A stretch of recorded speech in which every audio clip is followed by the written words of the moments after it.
What's up, guys? Welcome to my review of the Razer Blackwidow mechanical keyboard. I know this video is probably a little late considering Razer's already announced the 2013 edition, and I believe it's coming out in a month or two. But you know, I got this keyboard relatively recently. I believe I got it less than 2 months ago when I got my new PC. And I just kind of want to do an overview video in case anyone's interested in getting one. It's a mechanical keyboard, so you know, instead of having a membrane underneath the keys, it has full switches underneath the every key, so you can hear the click. Kind of goes back to the old Model M keyboards. The price on this keyboard is pretty good, I'd say, compared to a lot of other companies that make mechanical keyboards. I believe the price straight from Razer is like $80.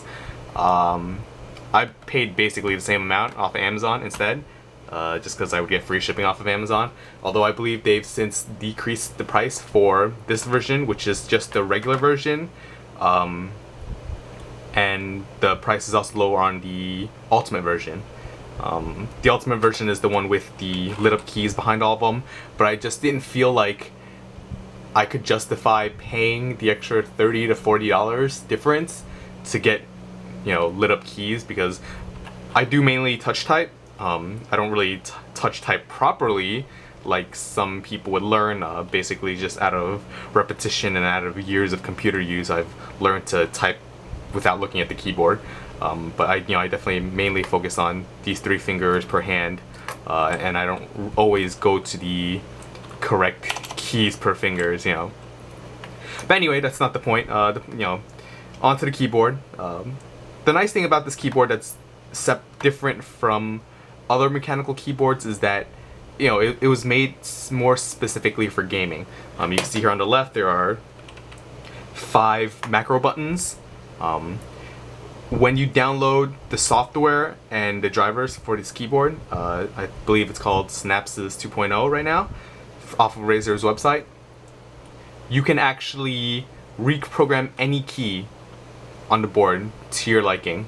I'll end up putting an on-screen video of me capturing, you know, basically going over the software really quickly. I haven't really gone that much in depth into it since I don't really use it that often, but you know, the macro keys are nice. I've used them on occasion, and the nice thing about this keyboard is that you actually have on-the-fly macro abilities.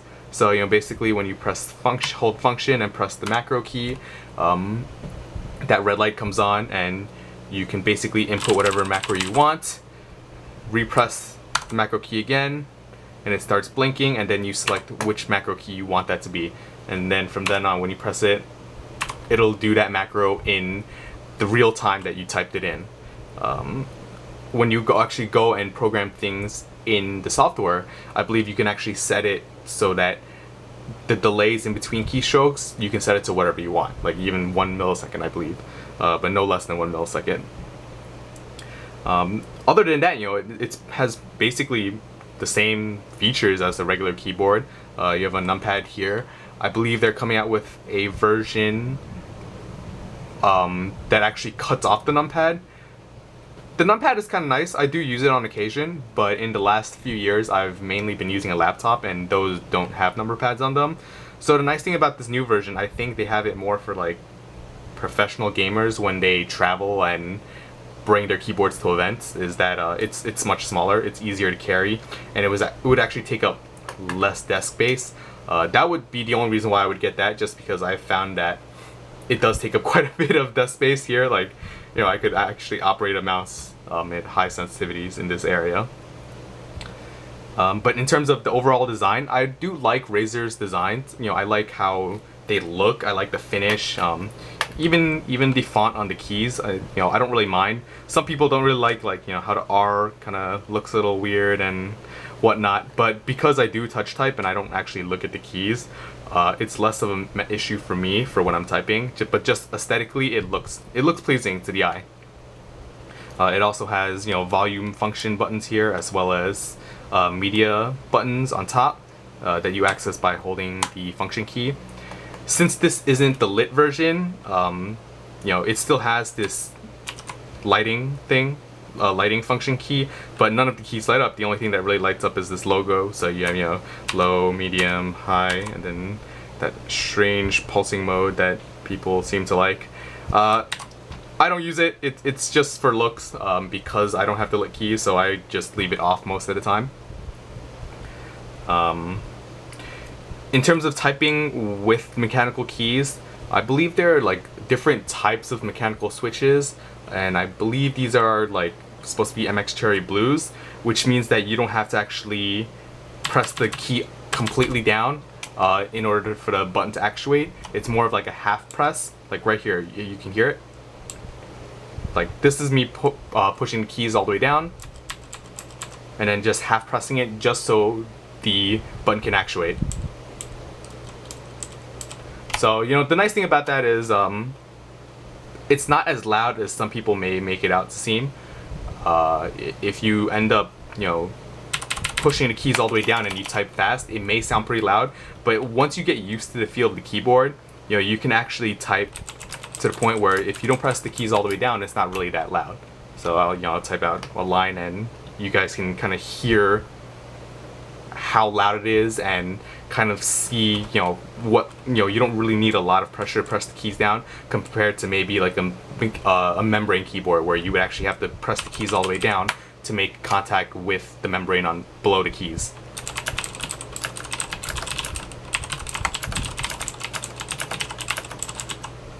So it's not that loud. I guess it can be loud for some people. They do come with a stealth model, which I believe have the keys that are different switches so that they don't make as much noise. But the stealth model you can only buy through Razer's site, I believe. I don't think they have it in any of their resellers, and it only comes in like an ultimate version. I don't really use the keyboard in the same room as other people, so it doesn't really bother me. I kind of like the clicking noise just because it gives you feedback. Not only does this keyboard, mechanical switches in general give you tactile feedback where you can feel once you've pressed the keys, but you can also hear it, which is nice. The only thing is when I do record using my microphone, the microphone's pretty sensitive and it does pick up the clicking, but I don't think it's that bad. And generally when I'm recording, I'm not gonna be typing at the same time, so it's not a huge issue. So yeah, for $80, I feel this keyboard's a pretty good value. Most of the other keyboards, like the DOS keyboards, they run 100 plus, and I don't really feel you get that many more features over something like this. It also has a nice feature, at least since I've started PC gaming, is this gamer function where it basically disables the start menu key. What happens a lot of times is when you're gaming and you're starting to smash some buttons, you might actually press the start menu and it'll basically pull you out of the game. When you go into the Synapse software, you can actually disable other functions like Alt-Tab when you're in this gamer function, but it's not set as default. Oops, wrong button. And yeah, one other thing I guess is a big minus is, it has like a really nice glossy, almost like a grand piano type finish. I really like how it looks, but the only thing is it picks up fingerprints like crazy. You touch it and you can see your fingerprint on there. In some of my other videos where I've had direct lighting on this, you can actually see all the fingerprints on it and all the dust on it. It's not a big deal, you just take a cloth and you wipe it down once in a while. It doesn't affect the functionality. I know some people have had issues where, the fit and finish on the keys weren't that great, like they'll press the space key and they'll accidentally actuate the alt key as well. But in my case, I haven't had that happen to me yet, and the keys, none of the keys have been flipped or anything. But this is my only keyboard, it's only a sample of one, so I can't really say for all. But I'm sure if you have any issues, you can always bring the bump to Razer and they'll rectify it. And yeah, I'm gonna put in a segment of me running through the Synapse program. It's pretty nice. They've actually integrated it with their other peripherals like their mice, which is pretty handy. I do happen to have a Razer Naga Hex here on to the right, which you can't really see, and I can use both with the same software. So stick around. Alright guys, here's a look into Razer Synapse's program. Like I said before in the previous part of this video, it's really nice in that it really allows you full control over what the keys do on your keyboard. I first bought the Blackwidow before I got any like the Razer Naga Hex, and the initial software that you can download for the Blackwidow is pretty basic. There was no online profile that you had to log into in order to re-enable your settings or anything, but the same functionality was still there. When I got the Naga Hex, its default driver and software was the Synapse, and eventually when I installed that, what it did was it just integrated both peripherals into this one software, which is really nice. And what it does is enables you to go anywhere that, any computer with any of your peripherals, and you can basically access any of your key settings right away just by logging into your account. You can see here that you can also set different, set up different profiles for the keyboard, or actually even the mouse, but I'll get into that in another video. And every profile has its own different settings. Like right here you see profile 2, profile 1, none of the macro keys are set, whereas if I were to go to default, you can see I actually have 3 macro keys set. It's nice because if you play different types of games and you have different keyboard layouts that you want to keep for specific games, you don't always have to just go and rebind all your keys again. And you can also do it so that one of these function key, like function F3, will actually switch between the different profiles. I don't really switch up all that much, so that's why I don't really have any of the other profiles set. And honestly, I don't even really use the macro keys all that much. Like, I don't even use it in gaming. I mainly use the macro keys just for repetitive text that I have to type over and over again. I'll just set that as a macro key. Like I also said before, that you can basically set any of these keys you want to do anything. You can make it a default, you can make it a keyboard function, so you can change it so that it types a different letter or whatever.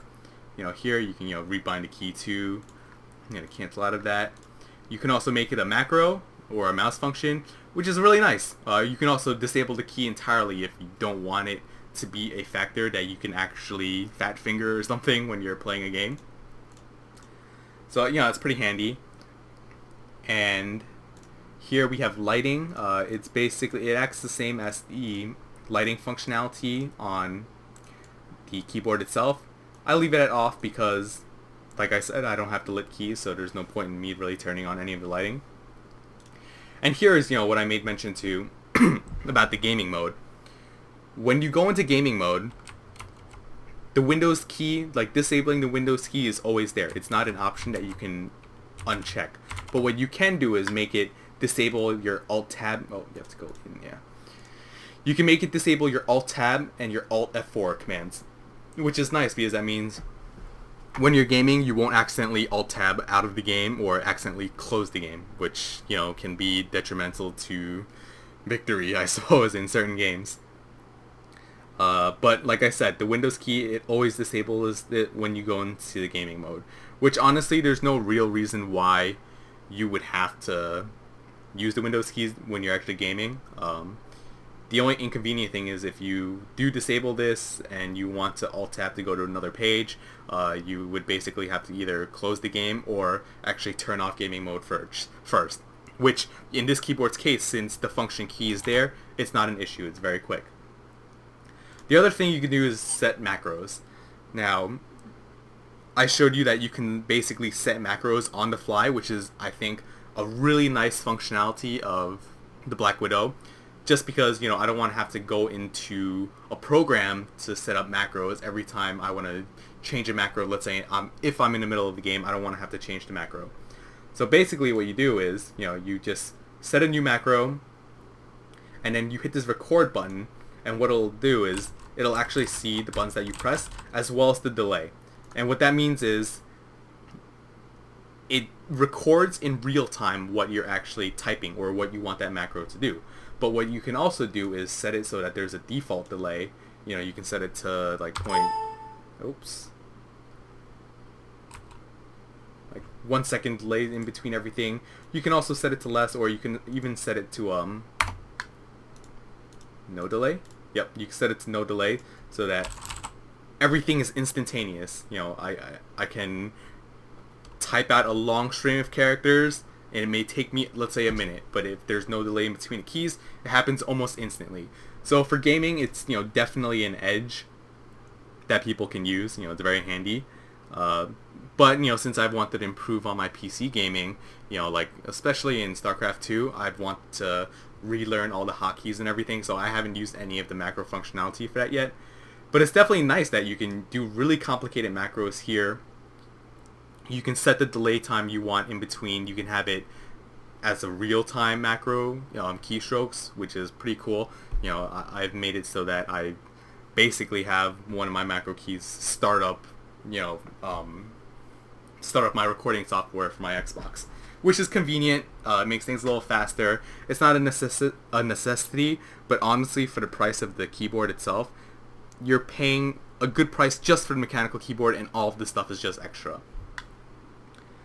So yeah, I hope you guys enjoyed this kind of view through of the Synapses 2.0. I definitely think it's really nice. It's a nice functionality that Razer developed. It makes it so that you have a lot of control over your keyboard, which is really cool because, you know, doing things on the fly is nice. It's a nice ability to have, but being able to really do more complicated things, you know, it's not something that it's easy to do on the fly. And the fact that you can basically go anywhere and log into your profile and get your key bindings back is great, in my opinion. I don't really go out to LAN events or anything, but the option is always there. So yeah, I hope you guys enjoyed this video, and thanks for watching.